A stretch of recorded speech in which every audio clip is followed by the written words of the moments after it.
Sejam todos muito bem-vindos a mais um episódio do Me Ajuda Cibele. E hoje eu vou falar um pouco sobre as modalidades de captação de recursos. Tive uma conversa com um cliente hoje e ele não entendia muito bem disso. Então vamos começar do começo. O que é captação de recursos? Então, captação de recursos é quando você consegue dinheiro para tirar o seu projeto do papel, tá? Então, basicamente, eu escrevo projetos. Então, eu tenho um objetivo a atingir, eu tenho metas para cumprir, etapas, orçamento, definição do orçamento, vai para investimento, vai para custeio, como ele vai ser alocado. Esse é o meu papel, escrever essas propostas e submeter a instituições. E aí existem algumas modalidades. A gente vai começar pela modalidade mais comum, que é o financiamento. Então, existem linhas de crédito, de financiamento, para que você faça propostas, projetos e submeta ao banco. Então, são as chamadas operações de crédito. Então, você pode ter uma linha de crédito FCO, que é muito comum. Então, eu sei que o Banco do Brasil e o Sicredi trabalham com essa linha. Então, você pode adquirir máquinas, fazer obras, ampliação de espaço, você pode adquirir tecnologia e inovação, tudo com essas linhas de crédito. Existem também linhas específicas para o agronegócio, por exemplo. Então, você pode lá financiar o seu plantio, a sua colheita, financiar uma máquina como um trator, que é um equipamento caro. Então, um automóvel, preciso de um caminhão, de uma caminhonete. Então, existem linhas que você consegue trabalhar. E o que você faz num projeto de captação de recursos? Eu contextualizo como é que está a sua empresa, quanto tempo de existência ela tem, quem são as pessoas responsáveis por gerir esse recurso. A gente entende como isso vai impactar o negócio. Então, eu vou conseguir aquela máquina, aquele equipamento para ampliar a minha produção. Então, na operação de crédito, existe um fator ainda que ele transforma a operação numa etapa a mais. Qual é essa etapa a mais? Você tem que devolver o recurso. Então, geralmente, você tem que comprovar a viabilidade do projeto. Então, se você vai fazer, por exemplo, uma implantação de uma unidade no interior e você quer recursos para colocar aquela loja de imóveis, aquela unidade 2 no interior, você faz um plano de negócios e estuda a viabilidade técnica daquele projeto. Então, você vai ter lá uma rentabilidade, um retorno sobre investimento, um fluxo de caixa que comprove que você vai ter condições de arcar com a parcela do financiamento e que em determinado tempo você vai reverter aquele investimento e aquele ROI, que é aquele retorno do investimento, vai pagar o próprio negócio. Então, essa análise de crédito, ela é feita para garantir que o banco vai receber de volta o investimento que ele fez em você.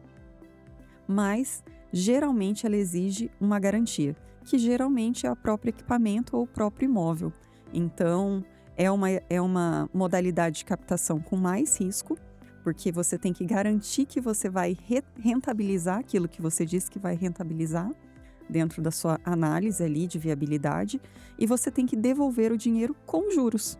Então, é uma modalidade que tem um risco maior para o empresário, né? Então, ela só é viável se você não tem outra possibilidade ou se você tem uma demanda puxada.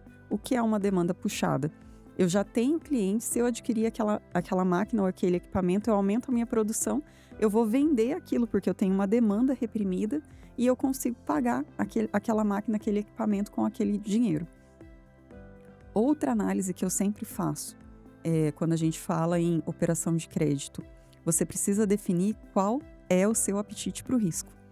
Não adianta você ter um patrimônio de 100 mil reais e tentar pegar uma operação de crédito de 200 mil reais. Você não tem nem patrimônio para arcar com aquele recurso.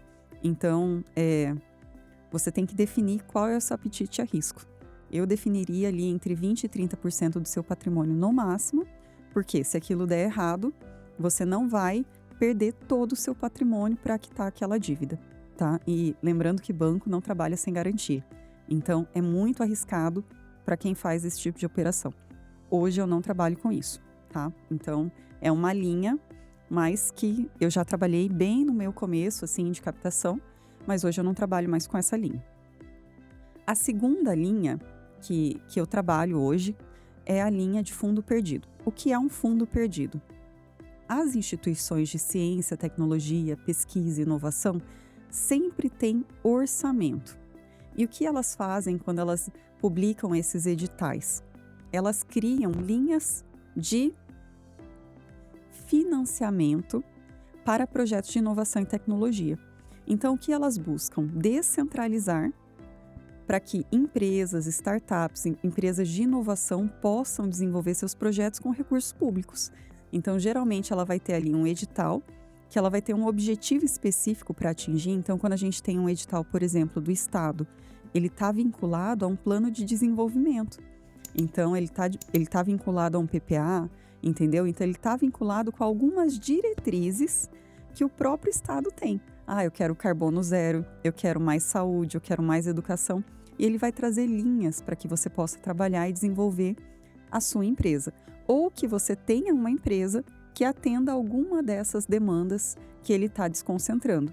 Então, ele está pegando um capital que estaria alocado para dentro e ele expande isso para que o privado resolva o problema, tá? Então, isso também é muito comum. Então, o fundo perdido, ele se diferencia porque você não tem que devolver o dinheiro. Por isso que a gente fala que é fundo, um recurso perdido. Ele financia a inovação. Em alguns casos, se você demonstrar que você cumpriu toda a metodologia e mesmo assim não chegou ao resultado, você não precisa devolver o recurso.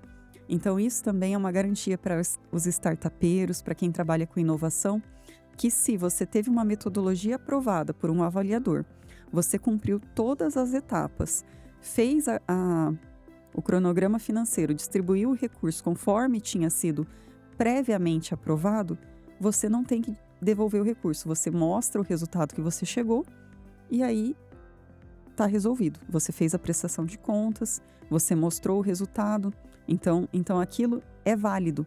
Você não precisa devolver o recurso. Então, hoje é a modalidade que eu atuo, que eu trabalho. Então, é uma modalidade que o risco para o empresário, para a startup, é muito menor. E hoje eu não trabalho mais só com startups.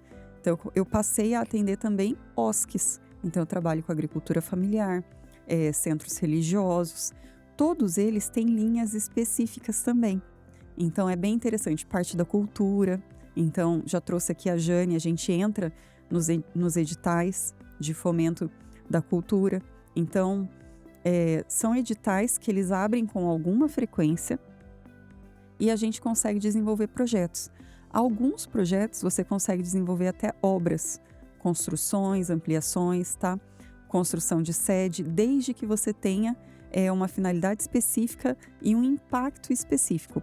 Então, por exemplo, quando a gente trabalha com OSC, você construir uma casa de farinha, você construir uma benfeitoria para uma associação, isso é muito importante, porque a comunidade se beneficia daquilo. Então, tem um impacto muito grande sobre aquilo, tá? Então, essas são modalidades que eu atuo hoje e que eu acho muito interessante. Então, a gente tem ainda mais uma modalidade, que é o investimento anjo. Eu não atuo mais nessa modalidade, mas já atuei. O que é o investimento anjo? É quando você tem uma startup, você tem também uma ideia, você faz um pitch de vendas e as empresas ou pessoas físicas interessadas em investir, elas fazem um investimento. E existe um contrato dentro desse investimento que prevê um retorno múltiplo daquele investimento. Então, ele vai definir 2x, 3x, 6x e vai definir o tempo de retorno desse investimento. Então, existe essa modalidade, eu não atuo nela, mas é uma modalidade também de captação de recursos, tá? Então, só para a gente entender essas diferenças, as modalidades que eu atuo e as que eu não atuo. E não atuo por uma questão de, hoje, o meu carro-chefe é o fundo perdido. E como eu tenho um volume alto de demanda, para mim, tá ok trabalhar só com essa linha. Porque o risco é muito baixo, eu não tenho que devolver dinheiro se eu cumprir todas as etapas, existe uma validação do projeto, o projeto é um projeto completo, então ele tem objetivos específicos, metas, atividades, cronograma financeiro com os tempos de desembolso, os valores a serem desembolsados ao longo do tempo, definição de time, competências, quem faz o quê, atua em que etapa do projeto. Então, são construções muito lógicas que dificilmente você vai ter margem para erro. E mesmo que você cumpra todas as etapas e aquela inovação, aquela tecnologia não foi concluída ou não teve êxito, comprovando por relatório de atividade, por auditoria, etc., você consegue não precisar devolver o dinheiro. Então, é uma modalidade muito segura, baixíssimo risco. Na modalidade que eu trabalho com risco compartilhado. Então, o recurso que você recebe, eu recebo um percentual se você tiver êxito. Então, também é uma modalidade diferente, porque eu compartilho o risco com a pessoa que capta comigo. Então, se você ficou interessado para mais assuntos como esse, deixa no comentário, deixa seu like, curte, compartilha e até a próxima. Tchau, tchau!